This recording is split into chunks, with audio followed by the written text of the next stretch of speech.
bendiciones, al cual tenemos una fe innata, una fe que nos lleva a creer que tú, Señor amado, nos escuchas, que tú estás en este lugar, bendito Dios. Gracias, Señor, gracias por impregnar este lugar, por impregnar esta casa de oración de tu gloria, bendito Dios. Gracias por permitirnos adorarte en esta preciosa noche, mi Rey. Muchas gracias, Jesús. Gracias, gracias, gracias. No nos cansamos de darte gracias, mi Rey. Oh, santo eres tú. Santo, santo, santo, santo, te adoramos, mi Rey. Gracias, mi Dios. Gracias, gracias, Señor. En el nombre de Jesús te adoramos, mi Rey. Gracias por este tiempo maravilloso, Jesús. ¿Qué tal si levantas un fuerte aplauso al Señor? Fuerte ese aplauso para nuestro Dios, que merece honra, que merece gloria y que merece exaltación. Gloria a Jesús. Buenas noches, mis hermanos. Tomen su lugar, por favor. Nos vamos a disponer a escuchar la palabra.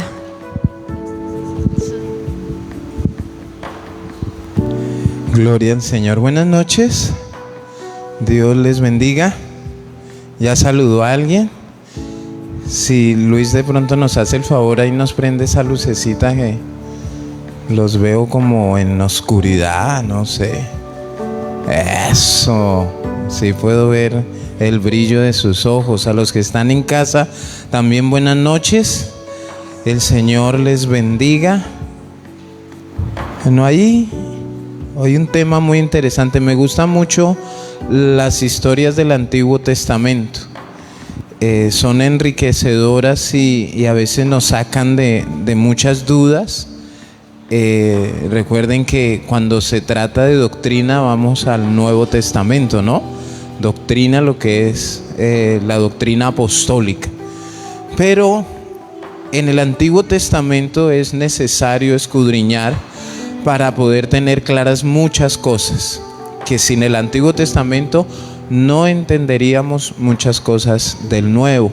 Hay personas que dicen que no es necesario el Antiguo Testamento. Es muy, muy necesario. Padre eterno, hoy queremos una vez más darte gracias, Señor, por este privilegio que nos das para estudiar, para escudriñar, para aprender de tu palabra.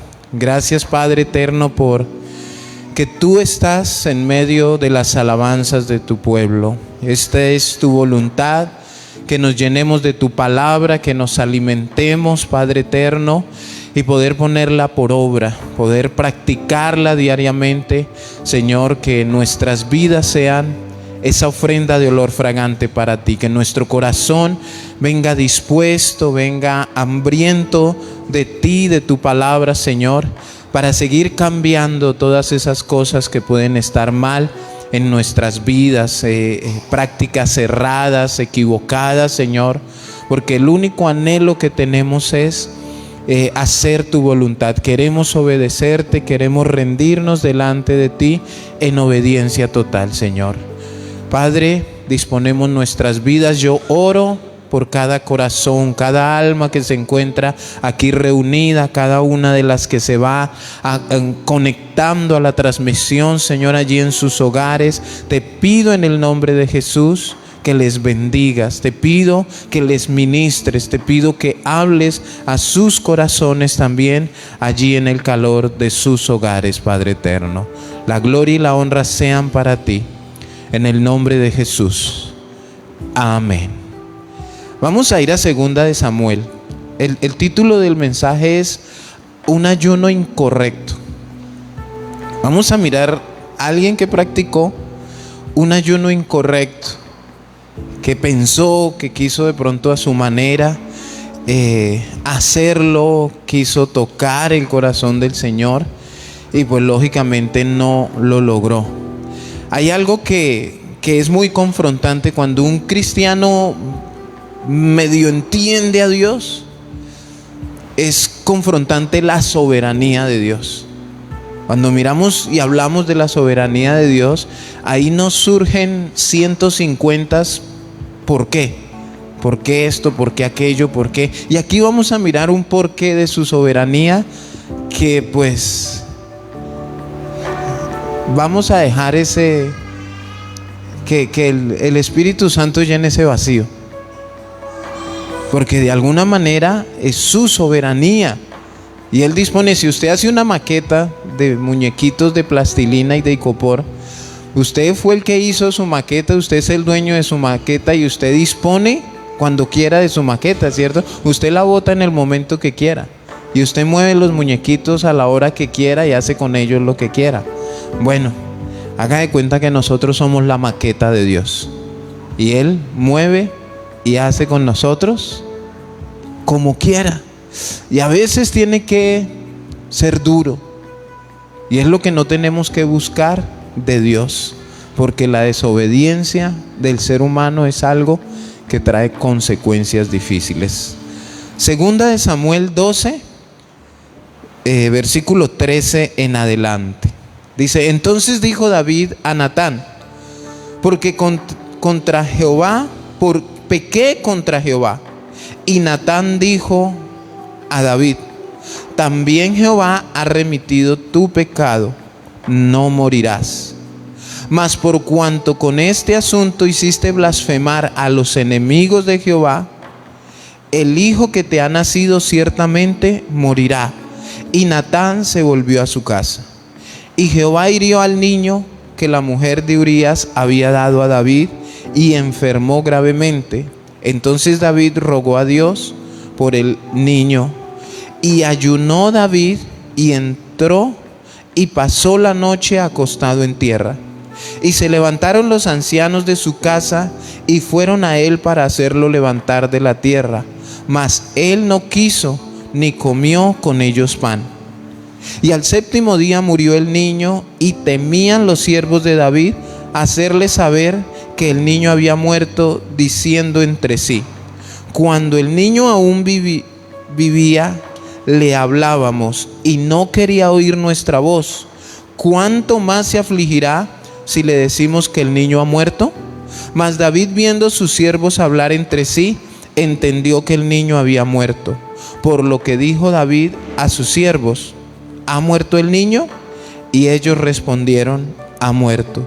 Entonces David se levantó de la tierra, y se levantó y se ungió y cambió sus ropas, y entró a la casa de Jehová y adoró. Después vino a su casa y pidió, y le pusieron pan y comió. Y le dijeron sus siervos, ¿qué es esto que has hecho? Por el niño viviendo aún ayunabas y llorabas, y muerto él te levantaste y comiste pan.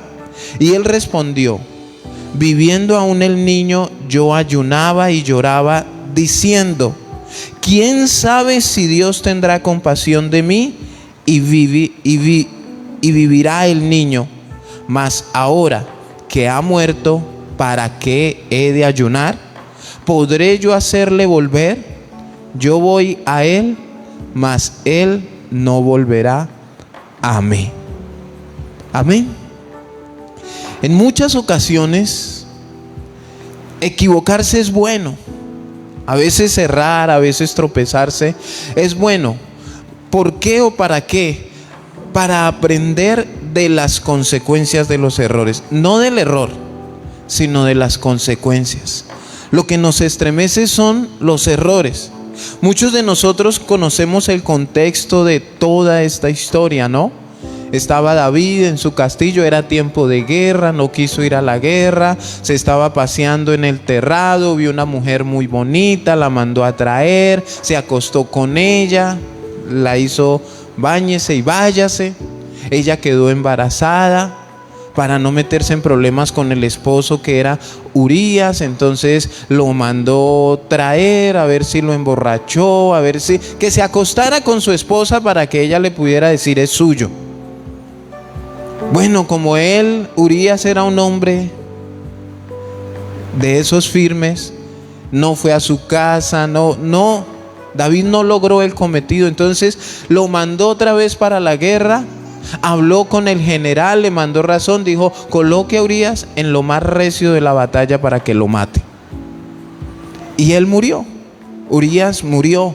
Entonces viene y aparece Natán el profeta a amonestar a David. Le da una historia de que había un hombre que iba pasando y había un hombre rico con mucho ganado, con muchos corderos, y había alguien que tenía una solita, y él prefirió robarle esa solita. Entonces David, en su enojo, porque le pareció injusto, yo he orado mucho al Señor para que me permita este tipo de sabiduría.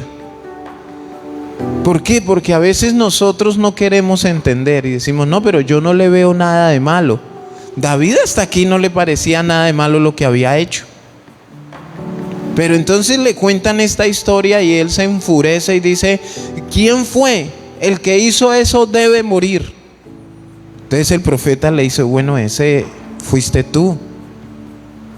Imagínese cómo queda usted, que le hizo esto a la mujer de Urías y le hizo esto a Urías y todo eso. Entonces viene Natán y manda una sentencia para David de parte de Dios. En medio de todo esto, entonces David se volvió espiritual. ¿Qué dijo? Vamos a ayunar. O sea, miren, todos entendemos un poquito la serie de errores que David fue cometiendo en el solo hecho de no haberse ido a la guerra. Ahí empezó todo. Estaba como la casita roja de la vivienda, en el lugar equivocado. Si él se hubiera ido a la guerra, se hubiera evitado hasta muertes como pasó aquí. Entonces, a veces mirar las consecuencias de nuestros errores o tener que vivirlas nos ayuda a reflexionar, a recapacitar. Por eso nos lleva a aprender.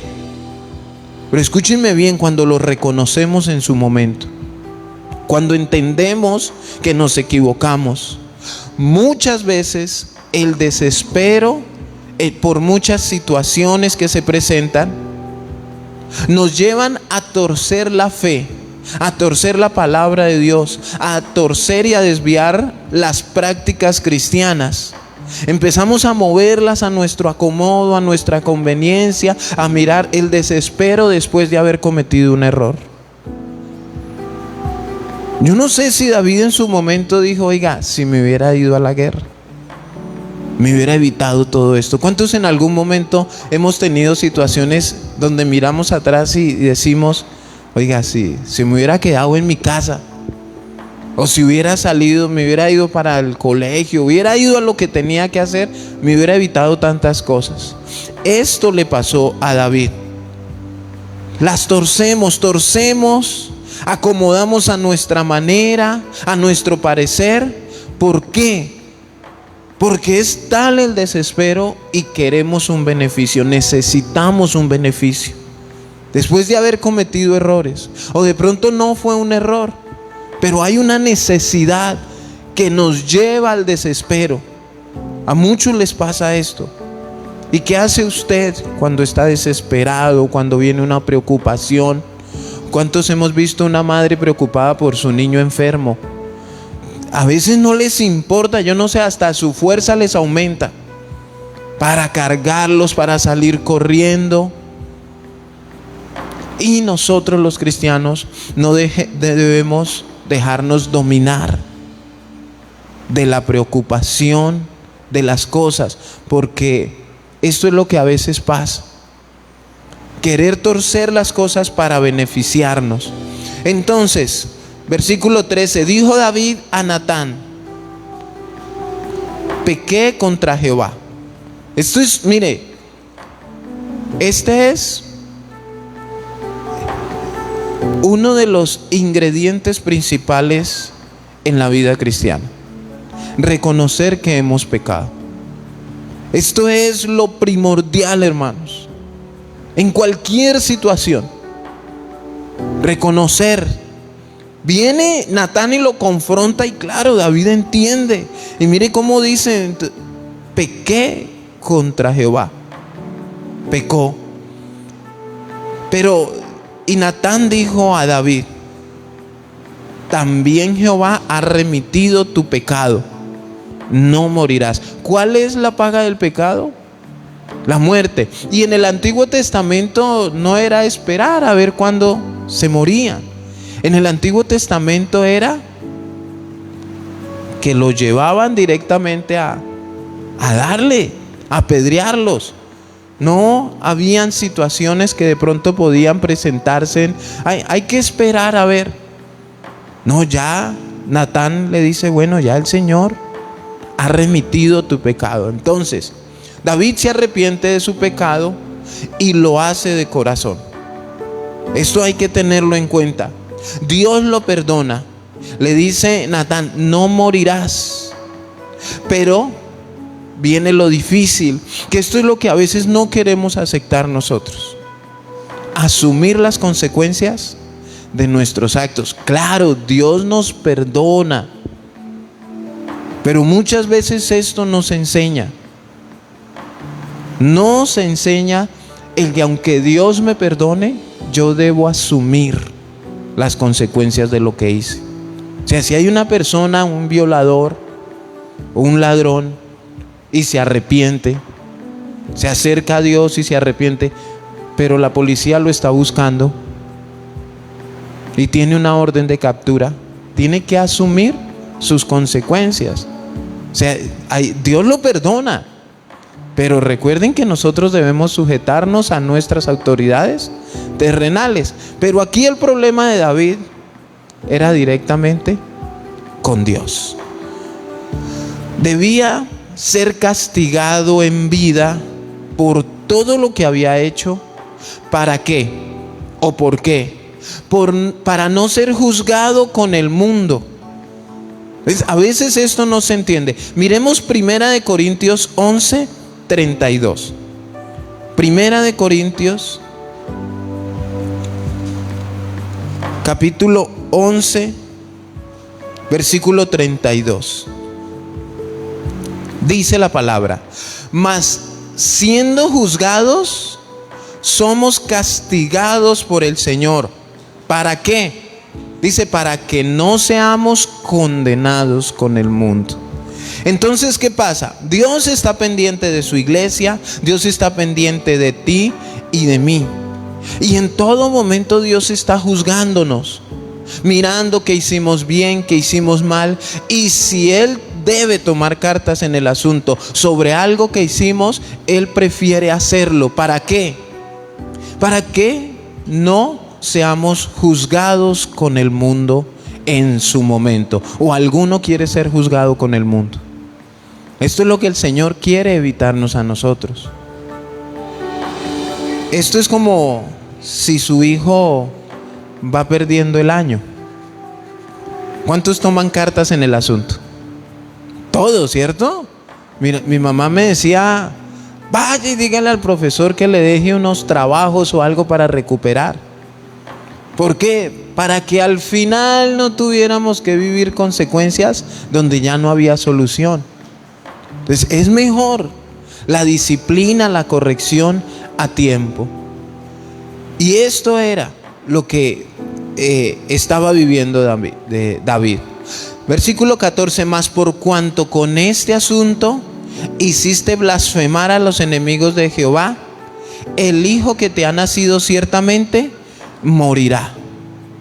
Hizo blasfemar los enemigos de Dios.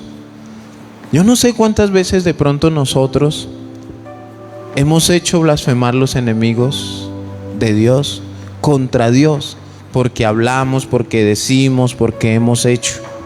Aquí vemos un hombre conforme al corazón de Dios que hizo blasfemar a los enemigos de Dios. O sea, señalan la iglesia, juzgan la iglesia, critican la palabra, etcétera, etcétera, etcétera. Siendo cristianos, pronuncia una sentencia de muerte sobre el niño de Betsabé, que era la mujer con la que él había tenido la relación. Entonces, aquí en este versículo 14 es donde se pronuncia esa sentencia de muerte sobre este niño, y aquí es donde sale el misterio de la soberanía de Dios. ¿Quién pecó? Pecó David, ¿cierto? Pero ¿quién iba a morir? El niño. Y aquí es donde, bueno, ¿y por qué? Porque es Dios. Vemos a David enormemente y 100% culpable de su pecado, de todo lo que hizo. Él era culpable y él lo reconoce, pero él queda con vida. Ni siquiera una gripa le dio, ni un dolor de muela, ni se le empezó a caer el cabello del desespero, nada. Pero el niño, siendo inocente, ¿qué pasaba con él? Él era el que iba a morir. Aquí está la soberanía de Dios. Claro, mucha gente no lo entenderá, mucha gente lo juzgará, pero ¿por qué entonces Dios es injusto? No, esa es su soberanía. Es su soberanía. Entonces, uno de los grandes males también que nosotros vemos aquí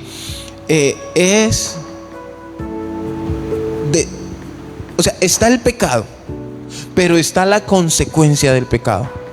La consecuencia del pecado, uno de los grandes males de los creyentes cuando fallan, cuando pecan, cuando se equivocan, es hacer blasfemar el nombre de Dios. Eso es uno de los grandes males que tenemos los cristianos, que por nuestras acciones, nuestras palabras, nuestros comportamientos, aquellos que profesan la religión cristiana, damos pie a los enemigos de Dios, a los enemigos de la iglesia, a los enemigos de la palabra de Dios, y damos oportunidad para que ellos endurezcan más su corazón y al contrario blasfemen, y hablen, y señalen, y juzguen, y critiquen. Y ese es un gran error que tenemos los cristianos, o hay en el cristianismo. No nos metamos ahí los que no tenemos que meternos ahí, pero muchos lo hacen. Oye, ¿y usted no es que es cristiano? Ahorita en el matrimonio que tuvimos, el dueño allá del hotel se acercó a los novios a decirles que por fin habían visto una boda cristiana, que se habían dado cuenta que era cristiana, de tantas que se habían hecho ahí.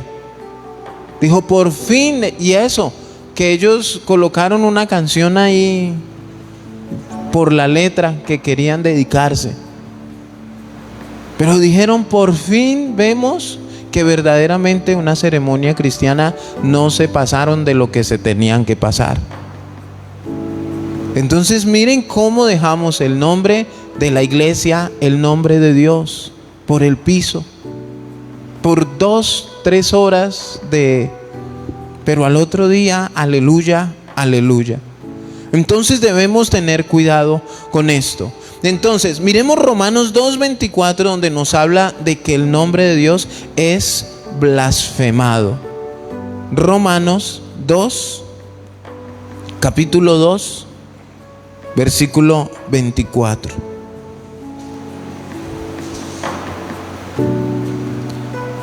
Porque como está escrito, el nombre de Dios es blasfemado entre los gentiles por causa de vosotros. Aquí les está hablando a los judíos. Entonces los gentiles, los no judíos, blasfemaban de Dios. ¿Por qué? Porque veían a los judíos hacer cosas que no debían hacer. Y esto me parece a mí confrontante, ¿cierto?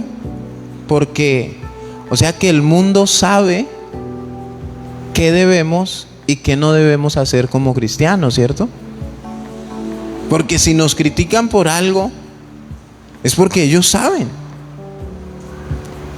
Y automáticamente en ese blasfemar, ellos mismos están recibiendo un juicio.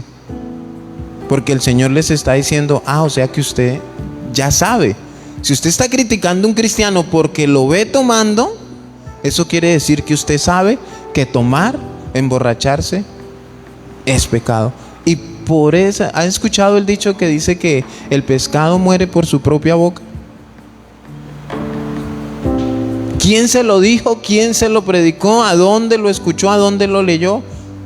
No, pero está juzgando y criticando por una verdad que no tiene la autoridad, pero lo está haciendo. Entonces debemos nosotros tener cuidado.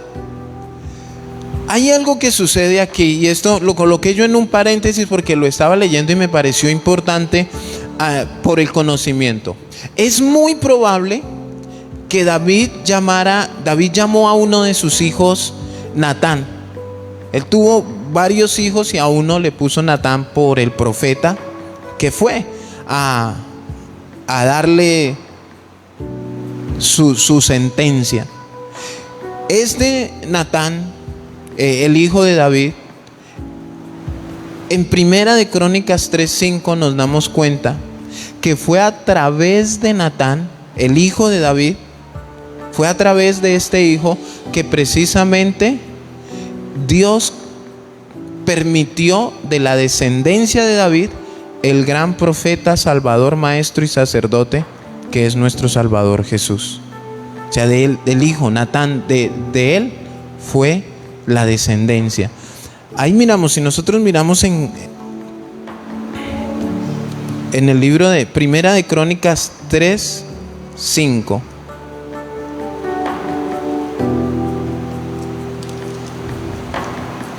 Esto a modo de conocimiento. Dice, los hijos de David, es el título ahí en el capítulo 3, pero el versículo 5 dice, estos cuatro le nacieron en Jerusalén: Simea, Sobat, Natán y Salomón, hijo de Betsúa, hija de Amiel. Y si usted va a Lucas 3:31, pues ahí está el otro sustento para que nosotros miremos aquí en la genealogía de Jesús para entender un poco más. Esto es conocimiento, hermanos. Lucas capítulo 3 versículo 31 dice genealogía de Jesús. El 31 dice hijo de Melea, hijo de Mainán, hijo de Matata, hijo de Natán. 32 hijo de David, hijo de Isaí, hijo de Obed, hijo de Boz, hijo de Salomón, hijo de Naasón. A veces uno lee esas genealogías y uno dice, pero todo ese poco de nombres, y uno queda gringo, uno no entiende. Pero es necesario, mire, porque la promesa que le dieron a David era que de él iba a salir la simiente del Salvador. Entonces, mire, fue un hijo que David tuvo, le puso Natán, y ahí fue que inclusive la tatarabuela de Jesús fue la mujer que le ayudó a los 2 espías a escapar. Era la tatarabuela. Y ahí uno va encontrándole orden a todo. Entonces, esto a manera de conocimiento. Versículo 15, de ahí de Segunda de Samuel 12. Dice, y Natán se volvió a su casa. Se volvió a su casa. Dicen los estudiosos que lo que se fue a hacer Natán fue a orar por David, porque sabía la situación que él tenía que enfrentar, porque aunque no le iba a doler una uña, sabía el sufrimiento que iba a tener en su corazón. Entonces dice que se fue a su casa. Dice, y Jehová hirió al niño que la mujer de Urías había dado a David y enfermó gravemente. Nosotros hemos hablado el tema sobre la enfermedad, ¿cierto? Cuando la enfermedad toque a nuestra puerta, analicemos por qué estamos enfermos. Hay que analizarlo muy bien. Si fue un descuido, usted se comió algo, se mojó, le dio una gripa, o puede ser que el Señor esté haciéndole un llamado al arrepentimiento por alguna razón. Dios hirió al niño y enfermó gravemente. ¿Quién lo hirió? Dios. No fue el diablo. Entonces, como no nos detenemos a estudiar y analizar las cosas, sino que automáticamente el cristiano nos han enseñado que es que nosotros no debemos enfermarnos. ¿Y qué resultamos haciendo? Reprendiendo y atando, y porque no recibo y rechazo y decreto y declaro y relincho. Y ya vamos a ver unas cosas aquí en este texto sobre todo eso. Y no lo aceptan. No nos detenemos un momento a decir: oiga, de verdad me está doliendo aquí. Venga a ver, yo qué hice ayer. ¿A quién miré? ¿A quién no miré? O sea, nuestra vida es de analizarla constantemente. En el versículo 16 y 17, David ora y ayuna. Entonces David rogó a Dios por el niño. Y ayunó David y entró y pasó la noche acostado en tierra. Esto es lo que hacían ellos, de entrar en silicio y ceniza.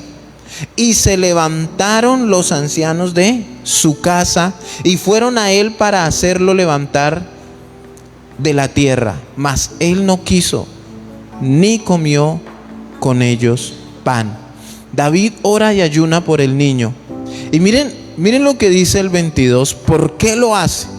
Y esto es lo que nosotros debemos tener cuidado. El versículo 22, y él respondió: viviendo aún el niño, yo ayunaba y lloraba diciendo: ¿quién sabe si Dios tendrá compasión de mí y viva el niño? ¿Quién sabe? O sea que lanzó un ayuno al aire. No tenía ni la seguridad. Es más, él sabía que ese ayuno no servía para nada, porque David sabía para qué era un ayuno. Por eso fue que cuando el niño murió, él se levantó tan tranquilo como diciendo: no lo logré. Y fue y se cambió y todo eso. Aceptó la voluntad de Dios. Entonces, vemos a un David arrepentido de corazón por su actitud, dispuesto a sufrir. Cuando dice que él fue y se acostó en tierra, en ese silicio, en ese saco que ellos se colocaban, que era muy áspero, que lo único que hacían ellos era afligir su cuerpo por situaciones que se les presentaban. Entonces David, dispuesto a sufrir, un David humillado, con dolor, para que no cayera sobre el niño el castigo de su propio pecado.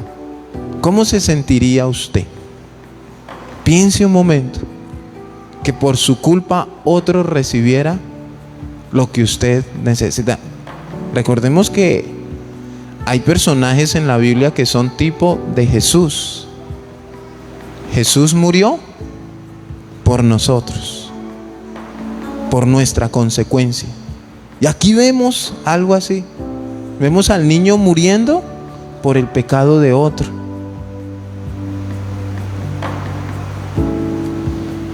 Y esto traía, el sufrimiento de David era eso, porque él entendía que el niño no merecía, que el niño no tenía por qué morir. Pero se acercan los ancianos, quisieron hacerlo reflexionar y David no los escuchó. Estos ancianos que quisieron hacerlo reflexionar, quisieron tocar el corazón de David. Pero David seguía ensañado en tocar el corazón de Dios, pero lo estaba haciendo de una manera errada. O sea, David ya había logrado lo que tenía que lograr delante de Dios, que era arrepentirse. O sea, y con el arrepentimiento él rescató su vida en ese momento. Ya no había nada más que hacer. No había un ayuno que valiera, no había una vigilia, no había absolutamente nada más. ¿Hay algo más que el arrepentimiento que nosotros tengamos que hacer delante de Dios? No hay nada más. De ahí para allá viene la obediencia. Entonces él estaba sufriendo mucho y los ancianos estaban ahí insistiéndole: mire, levántese, no haga eso, usted sabe que no va a traer nada. El arrepentimiento es la mejor decisión y el mejor paso que se puede dar delante de Dios. Pero las decisiones y mandatos de Dios no se cambian con ayunos. O sea, no podemos torcerle el brazo a Dios con un ayuno. Y cuánto más cuando Él ya tiene estipulado algo. Cuando ya Él nos dejó su palabra y hay algo que está escrito, nosotros no podemos venir a torcerlo. Porque es que no me parece justo. Yo creo que pudiera uno hablar con David, uno le diría, pero pues ¿quién lo mandó a no ir para la guerra? Ya, asuma sus consecuencias. ¿Será que David, cuando la vio y la mandó llamar, no sabía qué podía pasar? Al acostarse con ella, ¿será que él no sabía qué podía pasar? Entonces vemos la situación. Ya él se había arrepentido, ya Dios había dado respuesta a su arrepentimiento. David hubiera evitado todo esto si hubiera obedecido desde un principio. Dice la palabra de Dios que era el tiempo donde los reyes iban a la guerra.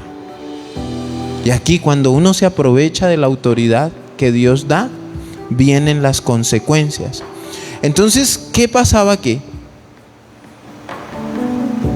Los ancianos entendían que David no tenía por qué estar haciendo un ayuno.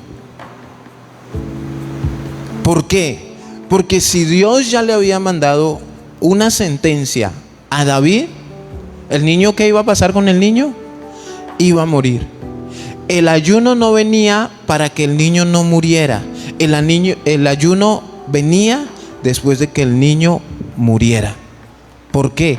Porque según la cultura era una manera, en medio del dolor que se sentía por la pérdida de un ser querido, ayunar para buscar la presencia de Dios y que Él fortaleciera en ese momento. Todo el que haya perdido un ser querido sabe el dolor, lo difícil, lo duro que es. No hay palabras, no hay consuelo, no hay abrazo que quite ese dolor. Y nosotros sabemos que eso lo sana y fortalece ¿quién? Dios. Pero los judíos entendían que tenían que buscar la presencia del Señor por medio de un ayuno. Pero no, David dijo, bueno, pues busquémoslo a ver si se compadece. Entonces los ancianos estaban preocupados. Dijo, ahorita está ayunando. Y si ese niño se muere y va a seguir ayunando después de que se muera, se nos va a enfermar David. Se va a poner, por eso dice, se va a afligir más. Versículo 18. Y al séptimo día murió el niño, y temían los siervos de David hacerle saber que el niño había muerto, diciendo entre sí, cuando el niño aún vivía, le hablábamos y no quería oír nuestra voz. ¿Cuánto más se afligirá si le decimos que el niño ha muerto? O sea, antes estaba afligido, no tenía por qué hacerlo. Entonces es lógico que ahora que el niño murió, se va a afligir más. Y vamos a perderlo, se va a enfermar, y va a entrar en una situación bien delicada. Muere el niño, los ancianos se preocupan, porque lo lógico era que David ayunara por la muerte del niño para buscar la presencia de Dios, para fortaleza y para consuelo. Ellos pensaron que sería peor todo esto. Y David se iba a enfermar. ¿Cuánto más se iba a afligir David? Porque lo veían preocupado. En el versículo 20 nos damos cuenta sorprendentemente. Dice, entonces David se levantó después de recibir la noticia. Ya recibe la noticia, se da cuenta que el niño muere. Dice, entonces David se levantó de la tierra. Y se levantó y se ungió y cambió sus ropas y entró en la casa de Jehová y adoró. Después vino a su casa y pidió, y le pusieron pan y comió. Era una calma, los ancianos lo veían como una calma sorprendente. La compostura de David, el juicio que tenía cuando se enteró de la muerte del niño. Es como lo que ve el mundo en nosotros cuando perdemos un familiar, nosotros siendo cristianos. El mundo a veces dice, bueno, pero no lo quería porque yo no lo veo allá dándose golpes de pecho y David estaba muy tranquilo. Eso quiere decir que aceptó la voluntad de Dios. Entendió la soberanía de Dios. No vemos a un David reclamando. Dejó las expresiones de dolor. Esto quiere decir que se ungió, se bañó, buscó ropa limpia. Entró a la casa de Dios y adoró. En ese momento tenían el arca. Es lo mismo que le pasó a Job cuando iba perdiendo su familia. ¿Qué hizo él? Adoró al Señor. Adoró al Señor. Fue a la casa y comió normalmente. Cuando ellos comían, cuando tomaban la decisión de levantar el ayuno, era porque habían encontrado la paz en Dios. Una palabra de parte de Dios en esos momentos de aflicción. Ellos no decían yo voy a ayunar 2 días, 3 días, sino entraban en un ayuno para que el Señor los consolara, los fortaleciera, les diera paz, tranquilidad. ¿En qué momento levantaban ese ayuno? Cuando ellos ya se sentían fortalecidos. Entonces por eso dice, él fue y comió. ¿Cómo se sentía David? Fortalecido en el hecho de que no pudo hacer nada. No por haber encontrado la respuesta. Era más como una resignación. Y miren en el versículo 21, dice, y le dijeron sus siervos, ¿qué es esto que has hecho? Aún ellos mismos asombrados. Debía estar ayunando en vez de haberse levantado. ¿Qué es esto que has hecho? Por el niño viviendo aún ayunabas y llorabas, y muerto él, te levantaste y comiste pan. ¿Qué es lo que está haciendo? Está haciendo las cosas al revés. Porque David no quería ningún consuelo. David no quería que el Señor lo fortaleciera. David quería, por medio del ayuno, que el Señor no matara el niño, no se lo llevara. Aquí es donde nosotros vemos, hermano, que el ayuno para esto no funciona. Y cuánto más si ya los designios de Dios están trazados. Si cuando ya el Señor ha mandado un veredicto, un mandato, hermano, ¿qué podemos hacer? Yo he escuchado predicaciones, yo he escuchado mensajes en la internet que dicen algunos que se hacen llamar apóstoles y profetas. No, esos son los ministerios que más demanda tienen. Entonces ellos cambian la palabra de Dios, cambian lo que Dios dejó escrito, porque ellos dicen, es que me metí en un ayuno de no sé cuántos días y Dios me dio una nueva revelación de la palabra. Sí, la palabra dice esto y esto y esto, pero en este tiempo de ayuno y silicio y ceniza que estuve, el Señor me dio una nueva revelación. Y así es que nacen las sectas. Entonces hubo uno que él decía que el Señor le había dicho que él podía sacar la gente del infierno, que eso le había dicho el Señor. Entonces, ¿cuántos tienen familiares en el infierno? Pues yo creo que todos, ¿cierto? Entonces, bueno, porque el Señor en el tiempo que estuve ayunando me dio una revelación y ahí está la gente. ¿Y qué les dice el predicador? Pacte con Dios. Y ahí va la gente, sin entender, sin buscar, sin escudriñar. Entonces la razón que dio de este comportamiento a sus criados les pareció extraño. ¿Qué les dice en el versículo 22? Él respondió, viviendo aún el niño, yo ayunaba y lloraba, diciendo. Va a tener pendiente ese diciendo. Él mismo lo reconoce. ¿Quién sabe si Dios tendrá compasión de mí y vivirá el niño? Y todo está en signo de interrogación. Aún él mismo se hacía la pregunta, ¿quién sabe? Pero era algo que él se preguntaba. Mientras el niño vivía, él creyó que podía importunar a Dios siendo desobediente. O sea, miren cómo de un error que sale David, no ir a la guerra, caer en adulterio, mandar a matar a Urías, etcétera, etcétera. Aún en medio de una de las devociones cristianas, en medio de su desespero, falla y se equivoca. Por su desespero, en medio de la obediencia. Entonces, él creyó que podía importunar a Dios para ver si obtenía el beneficio de la vida de su hijo. Yo no sé cuántos de los que estamos aquí hemos ayunado por uno de nuestros hijos por algo. Porque queremos que... Es que estamos en un ayuno porque queremos que los niños de la iglesia todos sean universitarios. ¿Se han escuchado cositas así? Y ahí están todos ayunando. Y los motivos del ayuno, corra para lado y lado. Ni saben que es un ayuno, ni saben que están orando por ellos. No hay ni preocupación por eso.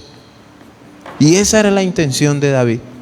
Ayunaba y lloraba. Entonces debemos entender, nosotros los cristianos que entendemos las devociones, debemos entender que cada cosa sirve o es para algo. O sea, el ayuno es para algo, la alabanza tiene otra función, la oración tiene otra función. Pero todas estas devociones nos llevan a tener una vida íntegra delante del Señor. Pero nosotros debemos poner cada cosa en su lugar. No debemos meternos en desórdenes y pretender que... Mire, hay gente que piensa también que entre más alabanzas cante, más el Señor, más rápido va a contestar. Y como que entre más se demoren, pues más y más y más. ¿Qué prefiere el Señor? ¿10 alabanzas donde con esas 10 queremos importunarlo y torcerle el brazo? ¿O una cancioncita que verdaderamente salga del corazón y sea en espíritu y en verdad? Y a veces hay personas también que piensan que entre más horas oren, el Señor más me tiene que contestar. Y no es así, hermanos. Lógicamente, ¿el tiempo quién lo determina? Nosotros. ¿Quién determina cuándo ayunar? Nosotros. ¿Aquí el Señor le dijo ayune a ver si pasa algo? No. Eso fue una decisión de Él. Debemos poner cada cosa en su lugar, hermanos. Cuando es adorando al Señor para exaltar su grandeza, es adorando al Señor para exaltar su grandeza. Cuando estamos orando por peticiones, un culto de oración para pedirle, es para pedirle. Pero no revolvamos las cosas pretendiendo que todo es para nuestro beneficio. Entonces, vamos, la palabra diciendo, y él respondió, viviendo aún el niño, yo ayunaba y lloraba diciendo. Ese diciendo es lo que yo les he explicado muchas veces, que es un pensamiento propio. ¿Qué está diciendo a él? Yo ayunaba y lloraba diciendo. Habla de su propio pensamiento, de su propio parecer. O sea, ¿de dónde sacó él que podía hacer eso? Eso fue su pensamiento. Yo creo, yo pienso, a mí me parece. Eso fue en su propio pensamiento. Yo creo, yo pienso, a mí me parece.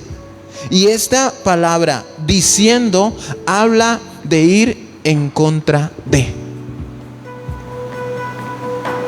Mire, hermanos, muchas veces nosotros nos hemos encontrado peleando contra Dios, yendo en contra de la voluntad de Dios. ¿Sabe por qué? Porque yo pienso, porque a mí me parece. Y no analizamos la palabra de Dios, sino no, yo creo que esto es así. A mí me parece, y yo resalté la palabra diciendo, entonces esta palabra diciendo habla de ir en contra de. ¿Sabe qué más quiere decir diciendo? Habla de vanagloria. Habla de un pensamiento propio, de un deseo propio. Y lo que les decía, habla de declaraciones propias y consideraciones propias, sin sustento de ningún lado, solamente porque a mí me parece. Y pues estas son mis devociones. Y usted le puede decir a alguna persona, pero hermano, no es correcto. Miren, ¿saben cuándo entendí yo para qué era el ayuno? Y yo estaba estudiando, yo iba al instituto bíblico. Y bueno, allí había una persona que era muy religiosa. Entonces estábamos en la clase de homilética y llegó el pastor que nos dictaba la clase con libros de estudio, concordancias, diccionario, y allá puso un arrume y nos dijo a todos: cojan los que necesiten. Como 3 de 16 que habíamos sabían utilizar esos libros. Yo no los sabía utilizar. Y él empezó a designar: usted aliste un mensaje sobre esto, usted sobre esto, usted sobre esto, usted. Muchos llevábamos ya años predicando y no sabíamos utilizar un libro de esos. Entonces la hermanita, pues todo el mundo empezó a listar su mensaje y ella no empezaba. Y cuando el pastor le dice: hermana, empiece porque el tiempo. Pastor, ¿y no vamos a orar? El pastor le dijo: ¿usted no oró en su casa antes de salir? Entonces, como lo que están es formándonos, allá no le ponen a usted pañitos de agua tibia. Allá lo hacen sentir a uno mal. Si usted salía con cositas así, porque la persona se deduce, ¿no?, que está tomando un instituto bíblico es una persona madura, entre comillas, y que entiende muchas cosas. Entonces ella preparó su tema sobre el ayuno. Cuando pasó, no, la hicieron llorar, porque el pastor le contradijo todo. No, y le decía: mire, es que esta palabra tiene que ser, pastor, es que yo pienso. Bueno, explíqueme lo que usted piensa. Y le decía en sus palabras, en sus argumentos, y él le pasaba la Biblia y le decía: mire, ahí están todos esos libros, búsqueme una explicación ahí de lo que usted me está diciendo. No sé. Pero entonces ella dijo: ya sé cómo lo noqueo a este pastor. Pastor, yo he ayunado por mis hijos y me ha funcionado. Le dijo el pastor: usted es una mujer desobediente. No, pero es que me ha funcionado. Y le dijo el pastor: Dios habrá escuchado su oración.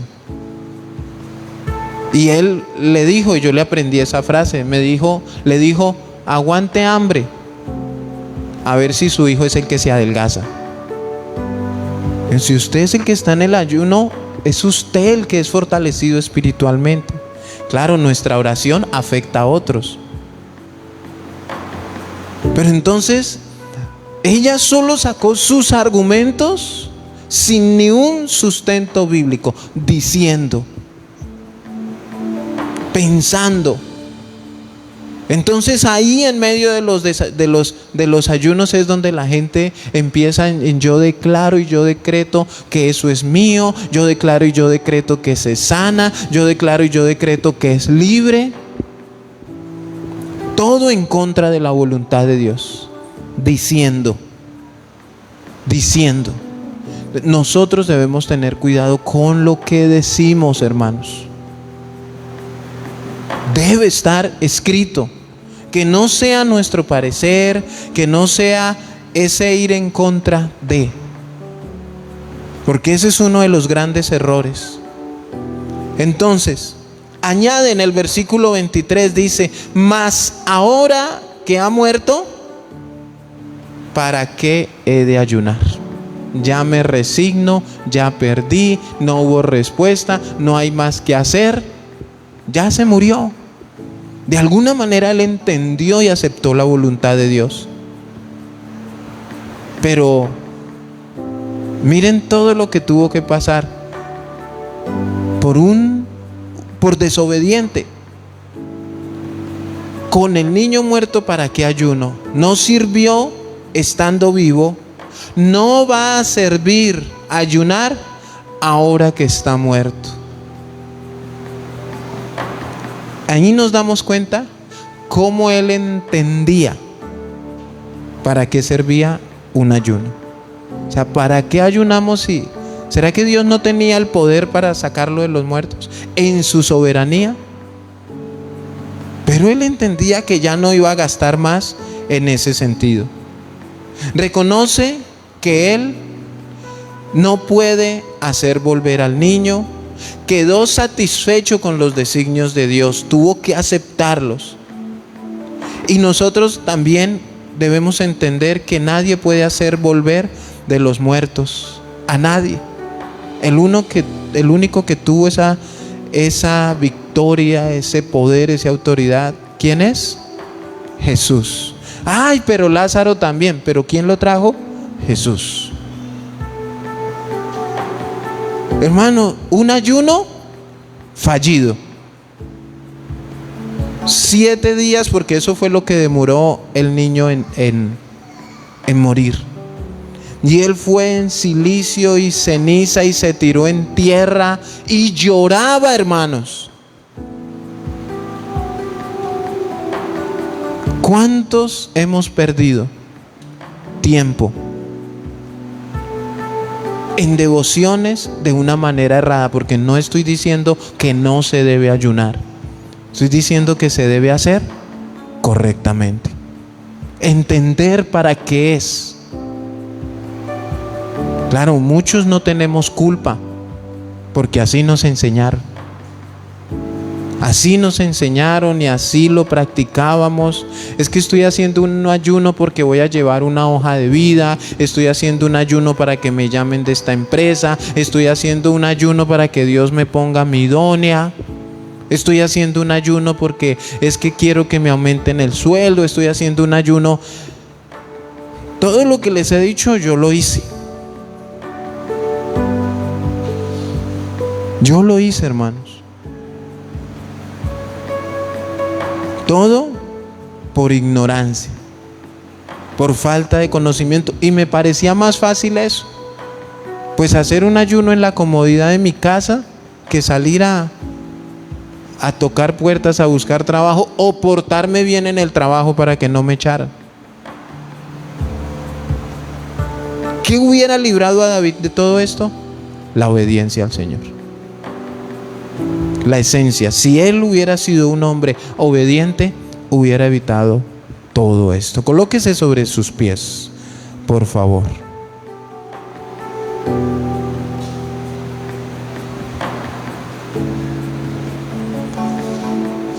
Pensemos un momento. De pronto, cuántos ayunos, cuántas veces en nuestra sabiduría o en nuestra ignorancia nos equivocamos. Hemos orado erradamente, hemos adorado erradamente y hemos pasado tiempos así, largos, en equivocaciones. Ahora, es difícil y complicado porque hay personas como esta mujer que yo les digo allá en el Instituto Bíblico, que no quería entenderlo. Por más que le dijo, y el pastor dio la espalda y dijo, a mí me funciona. O sea, por más de que se le abrieron las escrituras y el pastor le enseñó y le explicó, ella prefirió seguir diciendo, a mí me funciona. O sea, la intención de ella no era obedecerle a Dios, era buscar prácticas que le funcionaran para su vida y le salieran bien las cosas a ella, no hacer la voluntad de Dios. Y ese debe ser nuestro fin, hermanos, hacer la voluntad de Dios. Cierre sus ojos. Padre eterno, delante de ti estamos, Señor, y queremos hacer lo que hizo David, Padre, desde el versículo 13. Reconocer, Señor, que hemos pecado, que hemos fallado, que nos hemos equivocado. Que muchas veces, Señor, hemos tenido prácticas de ayuno, de oración, de alabanza, aún de vigilia. Hemos tenido prácticas erradas. De pronto por el desespero. Porque hemos fallado, porque nos hemos equivocado en algún área de nuestra vida. Y anhelando una solución, buscando la sanidad de algún ser querido, buscando la solución de algo, Señor, en medio del desespero. Hemos corrido, Señor, pretendiendo que podemos obligarte a hacer algo, Señor, que sabemos que no está en tu palabra, que sabemos que no es bíblico, Señor. Pero hoy una vez más tú nos iluminas, hoy una vez más quitas esa venda, hoy una vez más, Señor, abres nuestros ojos y oídos espirituales para corregirnos, para que empecemos de hoy en adelante a vivir esas devociones de una manera correcta. Primero que todo, Señor, luchar incansablemente para no equivocarnos, para no fallar, para no errar. No debemos ir a donde no debemos, lugares que no debemos frecuentar. De pronto también evitar hablar con personas que no debemos, Señor, hablar. Hacer cosas que sabemos que te desagradan, para que después, más adelante, Señor, no tengamos que correr desesperados a buscar al pastor, a ir a una congregación, a convocar a cadenas de oración, de ayuno, Señor bendito. Y muchas veces, Señor, no sé hasta qué punto ha llegado nuestra desobediencia. Si de pronto algunas personas, seres queridos o amigos, han tenido que pagar las consecuencias de nuestras desobediencias. Porque David era el que sabía, el niño no sabía absolutamente nada. David era el que sabía, él era el que tenía conocimiento de ti. Nosotros tenemos conocimiento de ti, Señor. Estamos aquí, Padre, no porque seamos muy sabios. Estamos aquí no porque sabemos mucho. Estamos aquí, Señor, porque queremos que nos sigas corrigiendo, porque queremos que sigas enderezando nuestros pasos, que sigas corrigiendo nuestros pensamientos, Señor. Hoy nos iluminas, Padre, con este versículo 22, donde David, él decía, él pensaba, era lo que él creía. Quería actuar bajo su parecer, sabiendo que no funcionaría, Señor. Sabiendo que no era correcto lo que estaba haciendo. Y cuántas veces nosotros hemos actuado, cuántas veces hemos accionado erróneamente las devociones cristianas. Queremos, Señor, de pronto aún David tenía una intención, que los ancianos lo vieran allí tirado en tierra, arrepentido, se conmovieran de él. Y a veces, Señor, somos este tipo de personas. Queremos que nos vean con el rostro afligido. Queremos que vean que yo sí oro. Queremos que vean que yo sí levanto las manos. Queremos que vean que yo sí hago o me visto de alguna manera. Pero las intenciones, Señor, son equivocadas. Las intenciones son erradas, las intenciones no son correctas. Y tú, aparte de estar mirando, Señor, lo que exteriormente estamos haciendo, tú estás mirando la intención de nuestro corazón. Estás allí, Señor, mirando las fibras más profundas. ¿Con qué intención lo hacemos? ¿Por qué lo hacemos? ¿Y para qué lo hacemos? Y aquí vemos a David que aún este ayuno no era con la intención de agradarte a ti. Él quería buscar un beneficio propio. No quería por medio de este ayuno ni siquiera buscar tu presencia. Ni siquiera te adoró. Lo hizo después que se levantó, Señor. Padre, no queremos caer en estos errores. Es lo que te queremos pedir en esta noche, Señor, que nos fortalezcas. que nos enseñes, que nos direcciones cada día más para ser esa iglesia, para ser esos cristianos devotos de corazón. Que cuando te adoremos lo hagamos en espíritu y en verdad. Que cuando oremos lo hagamos levantando manos santas. Doblemos nuestras rodillas paralizadas y hagamos sendas derechas para nuestros pies, para que lo cojo no se salga del camino. Que demos un fruto de labios que confiesen tu nombre, pero de corazón, Señor. ¿Por qué hacer las devociones solamente por necesidad? Cuando se ora solamente para pedirte. Cuando se ayuna solamente para pedirte. Y aún, Señor, hemos cogido la alabanza y la adoración para pedirte, Señor, por medio de las canciones. Ya no queremos ofrecerte nada. Ya no queremos dejar algo para ti. Ya no queremos buscar tu presencia para que nos fortalezcas, nos sanes, para que tú generes la unidad que estás generando en casa de oración, que es por algo que yo te quiero dar gracias en esta noche, Señor. Gracias por la unidad. Gracias por la sanidad. Gracias, Señor, por quebrantar corazones endurecidos. Gracias porque espiritualmente nos estás permitiendo entender y nos estás llevando a otro nivel. No importa si hay o no hay bienes materiales. No importa, Señor, muchas situaciones. Lo que anhelamos, Señor, es que en nuestro corazón importe que queremos estar bien contigo, que queremos hacer todo para ti, para honrarte y para glorificarte. Y cuanto más un ayuno donde verdaderamente nuestro corazón se abra para que venga tu presencia, para que nos redargullas, para que traigas sanidad, restauración espiritual, para que nos convenzas de pecado, para que nuestra tierra sea sanada. Y nuestro corazón, Señor, entienda, Padre, que no hay nada más importante que tú, Dios de la gloria. Te adoramos, mi Señor, y damos muchas gracias. Gracias por tu palabra que nos da luz. Gracias por tu palabra que nos direcciona. Gracias, Señor, por el remanente de casa de oración. Y gracias por cada una de las personas, Señor, que se unen a estas transmisiones. Gracias por las personas que comparten tu palabra, Señor. Y aunque sabemos que este tema ha sido un poco duro, no ha sido fácil para muchos. Salir, Padre, de un conocimiento errado que traíamos. Y como algunas personas han dicho, Señor, y que venga el pastor a cambiarnos todo. Señor, tú sabes que yo no estoy cambiando nada.